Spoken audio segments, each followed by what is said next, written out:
Sa pag-correct ng diction nyo, sa amin pa naiatang, kami grabing nahinaan! Ano feeling na kayo naman kinukorek sa diction ng mga galing Kabisayaan? Reverse! Sa wakas ay muling nagkakulay ngayon ang flip-top, dahil muling ibinalik ang 2x2. At sobrang ganda ng mga tandem ngayon na kahit mga bago lang sila pero sobrang angas ng dating. Lalo na ang tandem ng mga taga-Samar na si Mimak at Kenzer. Nagtagil! Tangin na mo! Ay, wag na. Tuturuan ko na lang sila mag-English. No. Hindi natin po natin yan. Tangin na mo! Tangin na mo, Tagalogin mo, Englishin ko. Tangin na, di ko kaya mag-freestyle ng Tagalog. Tangin na mo! Sige, para tabla lahat, warayin mo, Englishin ko. Oh, sige. Tol, kung sinterigent ako, wala ka bang tiwala? Game! Hoy! Hey!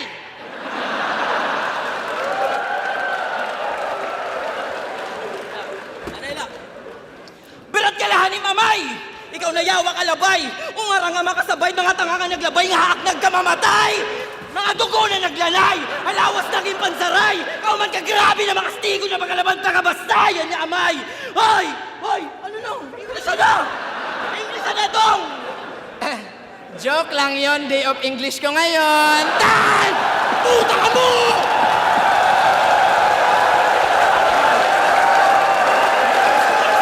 Yo! Mga gago!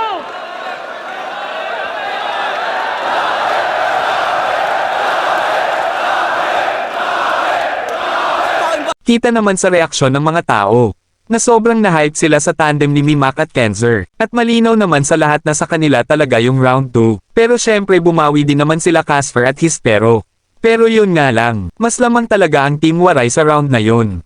At kung nagkataon na nagtuloy-tuloy ang performance nila, ay malamang sila talaga ang mananalo doon. Medyo hindi rin kasi malinis yung naging performance nila. Dahil madami silang slip-ups, kumpara kay Casper at Hispero na sobrang linas ng performance at ang ganda pa ng delivery. Siya raw si Victor Wembanyama! Nya! Baka Victor Wembanyawa! Pugi ng ina mo, sa liit mong yan, nagawa mo pa yung isingit sa iyong verse? O sige, please welcome, Victor Wembanyawa ng Santo Niño Spurs!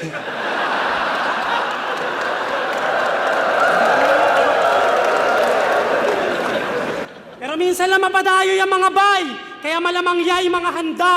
Kaya sa aming palagay, pwede nga maturing na banta. Alam na aming matagal nyo nang inantay, na sa Manila makasamba! Pwes ito flashlight! Posporo! Galingan nyo manghuli ng gagamba! Yo!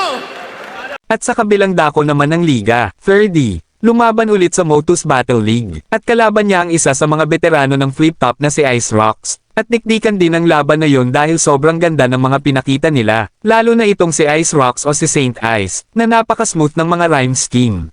Lalo na sa round 1 na talagang napuruhan si 3D doon sa ganda ng mga linya ni Saint Ice. Kaya mo pala ako binigyan ng complimentary kasi libreng panalo. Hindi ito classic, malamang ito ay body bag na lang lalot sa Paranaque na ganap. Jonas, nandito na yung hinahanap-hanap mong rapper na tanga. Siya daw si Undertaker. No, si Van kalaban niya. Oo, Undertaker, entrance mo simula pa lang patay ka na. Pero mabuti na lang at agad nakabawi si 3D sa round 3. Dahil umaapoy talaga yung mga verses niya doon. At sobrang angas niya pang na-deliver yung mga linya niya, na talagang bumagay sa boses niya yung mga pang-brutality na linya. Masamang hangin ba ang nagtulak? Kung ba't ka nag-aamok? Pues sa paglilitis na gagawin, hininga mo ang malalagot. Baseball bat na may barbed wire. Hampas sa iyong bunbunan, ito unang bira. Ako'y nag-iiwas pusoy, kaya inuluhan kita. Nakakaramdam ka ba ng hilo? Hindi ka to lasing. Ako mismo umiikot. Mali ka ng akala. Binubuksan ko ang iyong ulo habang gamit abrilata, manalig ka! Tatatak sa iyong memorya, malulumo ka sa sound. Linya'y di malilimutan, nasa ulo mo yung round. Manalig ka! Buntot paging may karayong, bawat hatawan tusawa. Ito'y pasakit sa santo, makabagong istigmata, manalig ka! Ano, Jason?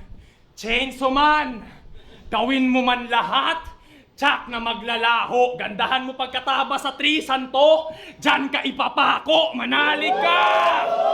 Manalig